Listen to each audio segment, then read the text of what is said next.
सावित्रीबाई फुले ह्या भारताच्या पहिल्या महिला शिक्षिका होत्या.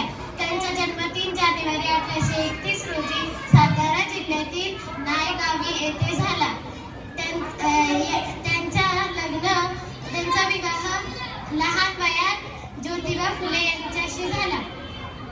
ज्योतिबा फुले यांनी त्यांना शिकवले. ज्योतिबा फुलेंनी सावित्रीबाई यांना शिकवले, त्यांना वाचायला शिकवले. सावित्रीबाई फुले आणि महात्मा फुले यांनी भारतात पहिली मुलींची शाळा काढण्याचा मान मिळवला.